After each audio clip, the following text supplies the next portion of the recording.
Hello મિત્રો, નમસ્કાર, good morning, જય શ્રી કૃષ્ણ. કેમ છો? નવી વાત, નવા વિડીયો સાથે આજે ફરી તમારી સમક્ષ આવી છું. મારા દરેક વિડીયોને લાઈક અને શેર કર્યા એ બદલ તમારો આભાર. મારા આ વિડીયોને પણ જરૂરથી જોજો, લાઈક કરજો, શેર કરજો, મારી ચેનલને સબસ્ક્રાઈબ કરજો, સાથે બેલ આઇકન પ્રેસ કરી દેજો તો નવા વિડીયો તમારી સમક્ષ આવી જાય. મિત્રો, આજે નવા તહેવારની વાત કરીશું આપણે, શિવરાત્રિ. શિવ એક પરમ તત્વ છે જે દરેકની અંદર રહેલું છે, ફક્ત એને ઝંઝોળવાની જરૂર છે. શિવ એટલે આપણે બધા માનીએ છીએ કે શંકર ભગવાન, ઈશ્વર, પરમાત્મા, મહાદેવ, ભોળાનાથ, બધી વાત સાચી છે, ભગવાન છે, ઈશ્વરીય સ્વરૂપ છે અને લિંગના રૂપમાં છે. આપણે એની પૂજા કરીએ છીએ, દૂધ પાણી ચડાવીએ છીએ, પણ ખરેખર શિવ શું છે, કેમ છે? શિવરાત્રિ પર્વ, એના વિશે આપણે વાત કરીએ. મહાશિવરાત્રિ એ એક ધાર્મિક તહેવાર નથી, પરંતુ તે માનવ શરીર, પૃથ્વી, ચંદ્ર, સૂર્ય અને સમગ્ર બ્રહ્માંડ વચ્ચેની અત્યંત સૂક્ષ્મ અને ચોક્કસ ગોઠવણીનું પરિણામ છે. તમને થશે કે શિવરાત્રિના પર્વમાં આ બધું કેમ આવ્યું, ક્યાંથી આવ્યું? તો એના વિશે જ વાત કરું છું કે અહીં મહા શબ્દ એ કોઈ મહિના માટે નહીં કે આપણે મહા મહિના ચાલે છે ગુજરાતમાં અને શિવરાત્રિ આવે છે, મહા એની જોડે જોડાયેલું નથી. એટલે મહા શબ્દ કોઈ મહિના માટે નહીં, પરંતુ સમયની ગુણવત્તા માટે વપરાયો છે. એક એવી વિશિષ્ટ રાત, શિવરાત, જે વર્ષમાં માનવ ચેતનાને સૌથી વધુ અસરકારક રીતે પ્રભાવિત કરે છે. વૈદિક ઋષિઓએ મહાશિવરાત્રિને દેવ પૂજાનો દિવસ નહીં, પરંતુ માનવ ચેતનાના ઉર્ધ્વગમન માટેનો વૈજ્ઞાનિક અવસર તરીકે સ્થાપિત કર્યો હતો. ખગોળશાસ્ત્રની દ્રષ્ટિએ મહાશિવરાત્રિ ફાગણ માસના કૃષ્ણ પક્ષની ચૌદસ તિથિ આવે છે. આ તિથિએ ચંદ્ર પૃથ્વીની સૂર્યની દિશામાં અતિ નજીક આવી જાય છે, જેના કારણે એનો પ્રકાશ પૃથ્વી પર પહોંચતો નથી. આ જ કારણથી આ રાત ચંદ્રમાસની સૌથી અંધારી રાત ગણાય છે. હવે બીજી વાત કરીએ તો મહાશિવરાત્રિનો સમય સામાન્ય રીતે ફેબ્રુઆરી કે માર્ચ મહિનામાં આવે છે, જ્યારે પૃથ્વી ઉત્તરાયણ તરફ આગળ વધી રહી હોય છે. એટલે મિત્રો, આ ખગોળીય કે વૈદિક એના વિશેની શિવરાત્રિની જાણકારી હું તમને આપી રહી છું. હવે એક મહત્વની વાત કરીએ મિત્રો, તો આયુર્વેદ અનુસાર સૌથી મહત્વનું છે માનવ શરીર માટે આયુર્વેદ. આજકાલ બધા એલોપેથી ઓછું કરીને આયુર્વેદિક તરફ વધારે વળી રહ્યા છે. તો આયુર્વેદ અનુસાર માનવ શરીર વાત, પિત્ત અને કફ આ 3 દોષોમાંથી બનેલું છે. મહાશિવરાત્રિના આસપાસ વાત તત્વ વિશેષ સક્રિય હોય છે. વાત ગતિ, સંચાર અને નર્વસ સિસ્ટમ સાથેનો સીધો સંબંધ ધરાવે છે. શ્વાસ નસોમાં સંકેતો, વિચાર પ્રક્રિયા, સ્મૃતિ, શારીરિક ગતિ આ બધું વાત દ્વારા નિયંત્રિત થાય છે. જો આ સમયગાળામાં વાત અસંતુલિત થાય તો ચિંતા, ઉદાસીનતા, આક્રમકતા અને ઊંઘમાં ખલેલ જેવી સમસ્યાઓ વધે. એટલે મિત્રો, આ સમય દરમિયાન આપણા શરીરને આપણે ઠંડીમાંથી જે ગરમી તરફ વધીએ છીએ ત્યારે બેલેન્સ કરવાની જરૂર છે. હવે વાત આવે છે ધાર્મિક શિવરાત્રિ વિશેની. તો શિવ એટલે શું છે? શિવ એટલે કલ્યાણ. આ શિવ શબ્દના અર્થમાં શ અક્ષરમાં સુખ, શયન, સમાધિ એનું સત્ય છે. ઈ શબ્દમાં ત્રિવિધ તાપ ઉપર નારી મહાશક્તિ છે અને વ શબ્દમાં અદ્ભુત અમૃત વર્ષા સમાયેલી છે. તેથી જ શિવ કલ્યાણકારી છે. આપણે જોવા જઈએ મિત્રો કે શિવજી સર્જક અને સંહારક છે. એમના હાસ્યમાં સૃષ્ટિ તેમની સકારાત્મકનું સર્જન કરે છે અને તાંડવ નૃત્યમાં સંપૂર્ણ અસુરતા, વિનાશકતાનો સંહાર છે. શ્રુતિઓમાં કહ્યું છે કે શિવજી ત્રિગુણાતીત એટલે કે સત્વ, રજ અને તમસ આ 3 ગુણોથી પર છે. એટલે જ એમને દેવાધિદેવ કહ્યા છે, મહાદેવ કહ્યા છે. હવે એમના વિશેની પૌરાણિક કથા તો તમને બધાને ખબર જ હશે કે એક શિકારી શિકાર કરવા માટે આખી રાત ઝાડ પર બેસીને ભૂખ્યા પેટે વિતાવી. હરણી આવી, એના ઉપદેશથી એને જ્ઞાન થયું. નીચે શિવલિંગ હતું, એ બીલીપત્રના ઝાડ પર હતું, તો એનાથી બીલીનો ઓટોમેટિક કે સાહજિક રીતે શિવલિંગ પર ચઢાવવાનું થઈ ગયું અને 4 પહરની એનાથી પૂજા થઈ ગઈ. તેથી એનું કલ્યાણ થયું. અનાયાસે આમ થવાથી જો કલ્યાણ થાય તો સાચા ભાવથી શિવને ભજીએ તો મુક્તિ કેમ ના મળે. શિવલિંગની પૂજા વિધિવત કરવાથી ખરેખર એનો ફાયદો થાય છે. અને ચાલો આજે હું આગળ વાત કરીને આપણે શિવ તત્વ સાથે એકાત્મતા સાધીએ. હવે મહાશિવરાત્રિનું પર્વ, એની વિગતવાર સમજૂતી શું છે કે મહાશિવરાત્રિ એ ભારત દેશમાં ઉજવાતો ભગવાન શિવનો અત્યંત મહત્વપૂર્ણ તહેવાર છે.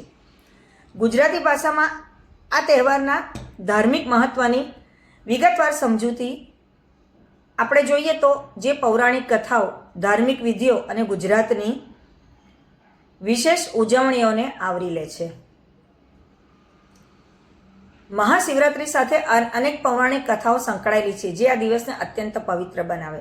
શિવ પાર્વતીનો વિવાહ એ સૌથી પ્રચલિત માન્યતા અનુસાર આ દિવસે ભગવાન શિવ અને માતા પાર્વતીનો વિવાહ થયો હતો. આ કારણે આ દિવસ પતિ પત્નીના પ્રેમ અને અખંડ સૌભાગ્યનું પ્રતીક માનવામાં આવે છે. હવે તાંડવ નૃત્ય, એના વિશે વાત કરીએ તો એવી પણ માન્યતા છે કે આ રાત્રે ભગવાન શિવે સૃષ્ટિના સંહાર અને પુનઃ સર્જનનું પ્રતીક ગણાતું તાંડવ નૃત્ય પણ કર્યું હતું. હવે વાત આવે છે જ્યોતિર્લિંગનો પ્રગટાવ. બીજી એક કથા અનુસાર ભગવાન બ્રહ્મા ભગવાન વિષ્ણુ વચ્ચે શ્રેષ્ઠતાનો વિવાદ થયો કે કોણ શ્રેષ્ઠ છે. ત્યારે ભગવાન શિવ અનંત જ્યોતિસ્તંભ જે જ્યોતિર્લિંગ સ્વરૂપે પ્રકટ થયા હતા.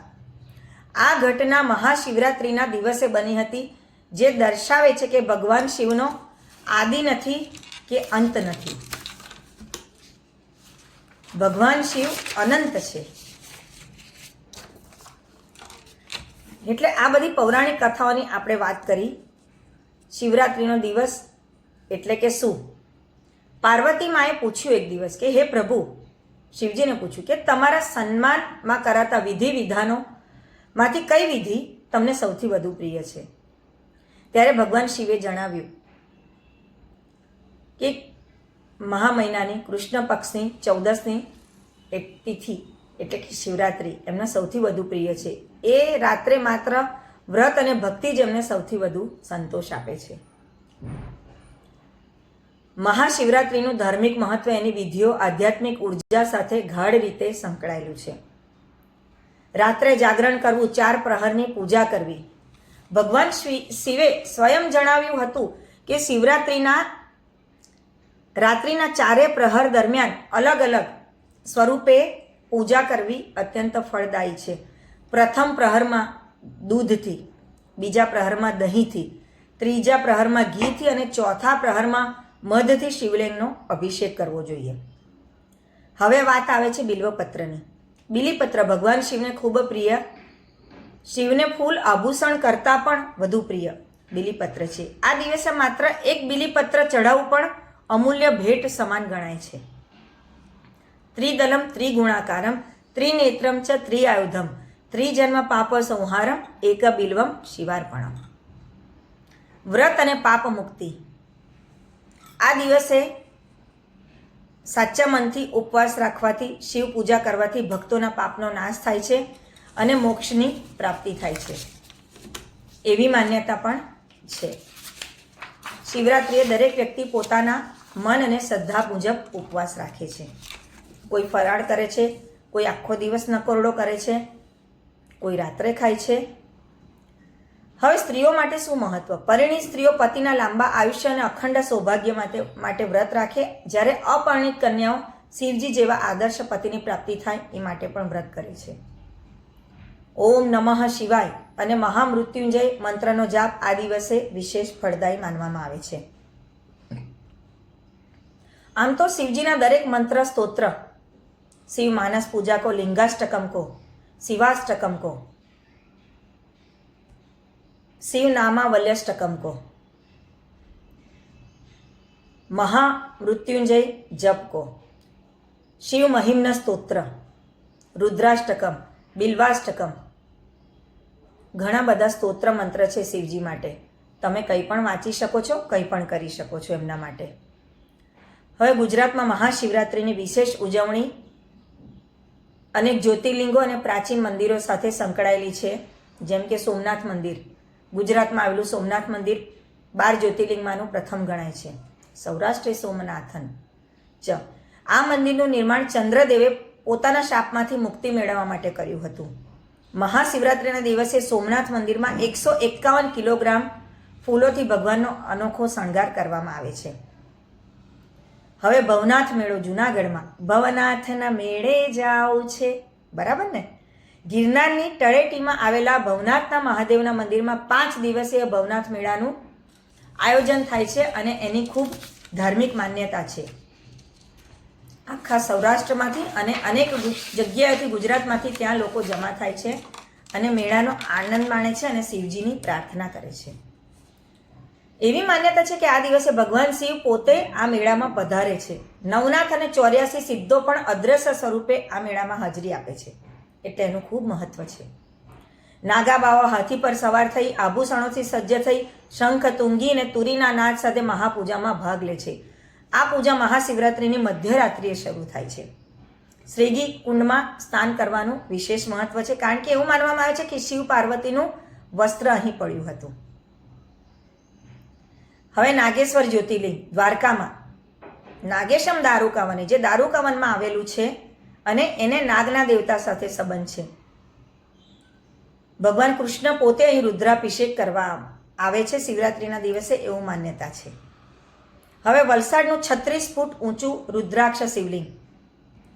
વલસાડમાં વાંકલ ગામમાં દર વર્ષે 36 લાખ રુદ્રાક્ષમાંથી 36 ફૂટ ઊંચું રુદ્રાક્ષ શિવલિંગ બનાવવામાં આવે છે અને જે શિવના આંસુમાંથી ઉત્પન્ન થયેલું રુદ્રાક્ષ, એનાથી એની પૂજા કરવામાં આવે છે.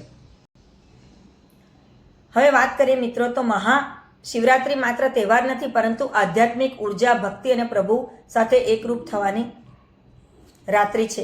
ગુજરાતમાં સોમનાથ, ભવનાથ, દ્વારકા અને અનેક શિવના મંદિરોએ આ દિવસે ખૂબ જ ભાવપૂર્વક, ભક્તિપૂર્વક, શ્રદ્ધાપૂર્વક ઉજવણી કરવામાં આવે છે અને શિવ ભક્તો અખંડ સાધના કરે છે. ભગવાન શિવની આ રાત્રિ ભક્તોને અંધકારમય વાતાવરણમાંથી પ્રકાશ તરફ, અજ્ઞાનમાંથી જ્ઞાન તરફ અને મર્યાદામાંથી અનંતતા તરફ લઈ જવાનો માર્ગ બતાવે છે.